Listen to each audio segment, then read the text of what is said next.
Free టైంలో రాని నిద్ర అదేంటో తెలియదు, సండేనే వస్తుంది, లేగలేము. Hi friends, praise the lord. ఈ రోజైతే సండే కాబట్టి నేనైతే మార్నింగ్ లేచి చక్కగా రెడీ అయిపోయి బైబిల్ పట్టుకుని కార్ వేసుకుని చర్చికి అయితే స్టార్ట్ అయిపోయింది. నేను సండే వస్తే నాకైతే పండగలా ఉంటుంది, అందులోకి మరీ ఈ రోజు పండగలా ఉంది. ఎందుకంటే న్యూ కీబోర్డ్. మళ్ళీ చెప్తున్నాను, దేవుడు నన్ను దీవిస్తాడని చేయట్లేదు నేను పరిచర్య.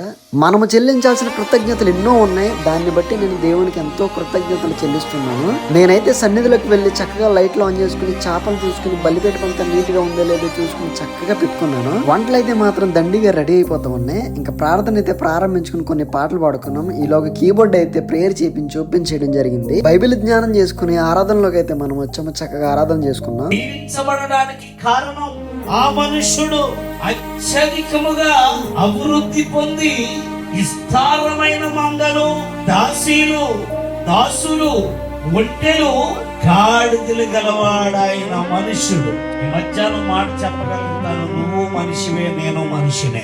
ఒక మనుషుడు దీవించబడాలి అంటే, ఒక మనిషి ఆశీర్వదించబడాలి అంటే దేవుడు గొప్పవాగా చేయాలి. చెప్పండి, దేవుడిలో ఉండాలి. మనకి యాకోబు గురించి అందరికీ తెలుసు, కానీ యాకోబు విషయానికి వచ్చి మోసగాడు అని. ఆయన మోసం కోసం మాట్లాడుకుని కంటే ఆయన మోకరించే అనుభవం కోసం మాట్లాడుకో. మోసం కోసం మాట్లాడొద్దు, మోసం కోసం చెప్పుకోవద్దు. మనం ఆయన మోకరించే అనుభవం కొరకు యాకోబు కోసం మనం మాట్లాడుకోవచ్చు. యాకోబుతో దూతంటది, యాకోబా నువ్వు మనుషులతోనూ దేవునితోనూ పోరాడి గెలిచితివి, మగసిరి గలవాడని మనందరికీ తెలుసు.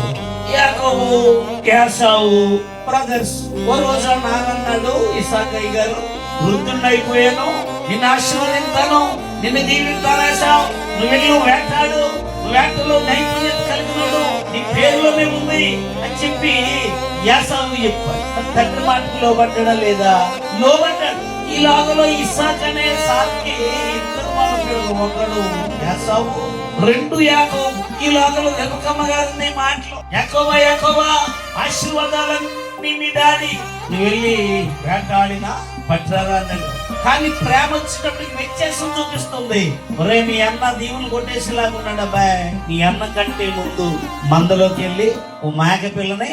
అప్పుడు యాకోబు కొంచెం ఆలోచించే పని ఏంటంటే, అమ్మ శాపం వస్తుందేమో అమ్మ అన్నాడు. పాపం మనం నిజమైన క్రైస్తవ ప్రేమ కలిగి ఉండాలంటే రక్త సంబంధాన్ని విడిపోవాలి.